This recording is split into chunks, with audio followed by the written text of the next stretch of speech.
4. 1, 2, 3, 4.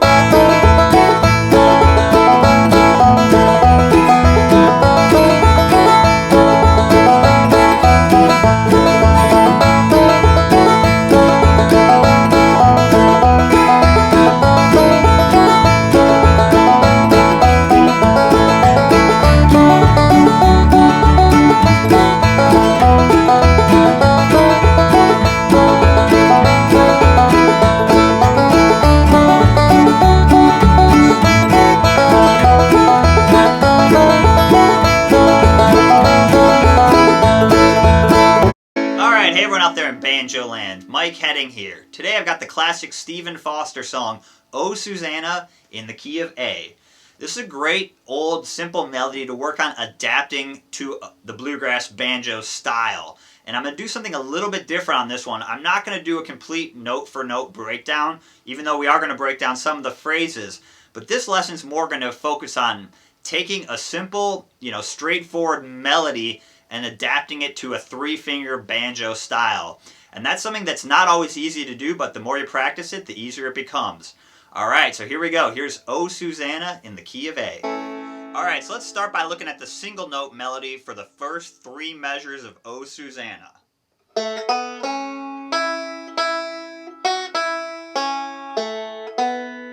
One more time.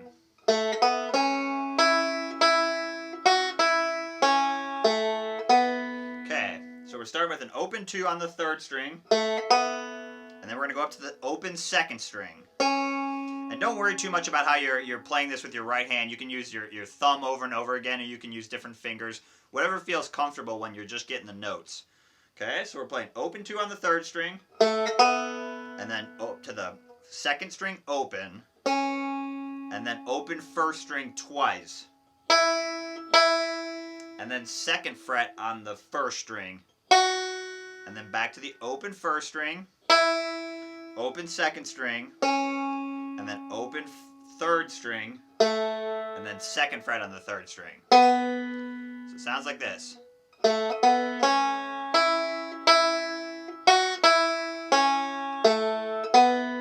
One more time.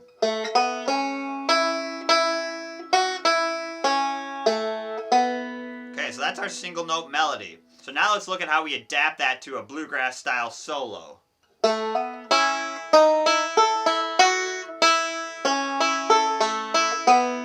One more time.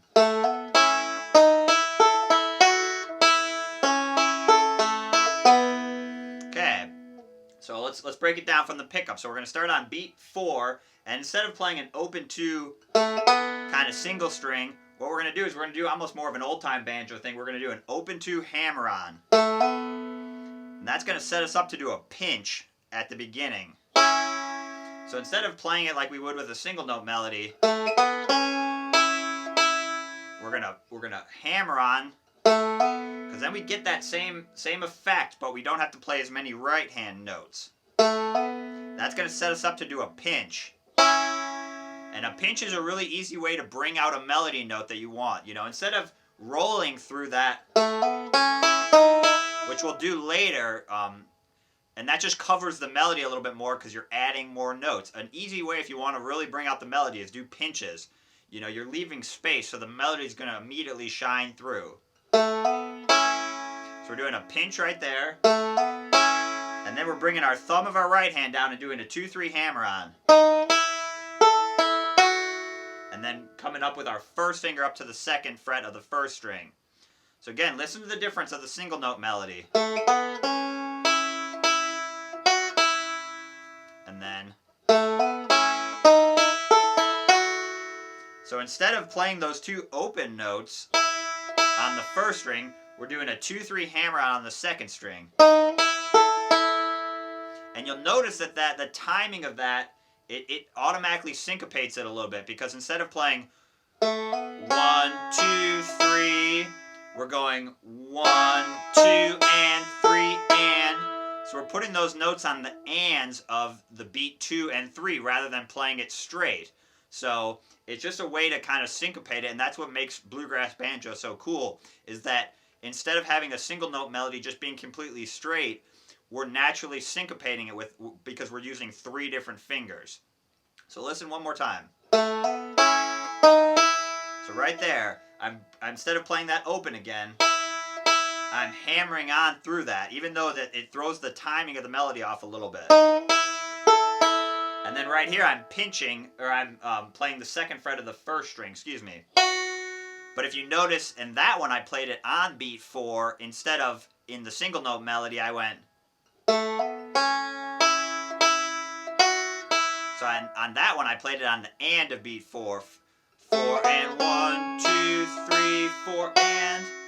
So in the bluegrass version, we're squaring that part up. So that's really important, is finding those spots where you can syncopate stuff and finding spots where you can square up the melody. And you know how you'd play it in a bluegrass banjo solo isn't necessarily the note for note melody, and that's what confuses a lot of beginners. And you have to adapt it into the 3-finger style, and that's what I'm going to try and show you how to do here. So one more time. And then we're going to play open first string. We're going to bring our thumb down.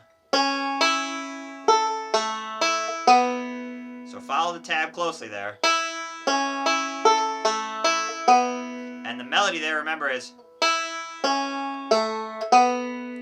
so open first string, open second string, open third string, and then second fret on the third string. And we're starting that very similar to how we play it with the single note melody. So we're just filling that up with the roll there. But then the last 4 beats of that part, we're actually syncopating. Instead of going and playing it square, we're playing those on the ands. So listen to the difference. When we play it with the single note melody, we're playing it square. So they're all on the beat. And watch when we play it with the syncopated roll. So those last 2 notes, instead of playing it on beat 3 and 4, we're playing it on the and.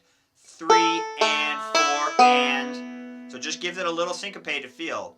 I mean, it spices up the solo. Listen to the difference. I could play it straight, and you could still fill it up with a roll with the open first string or something.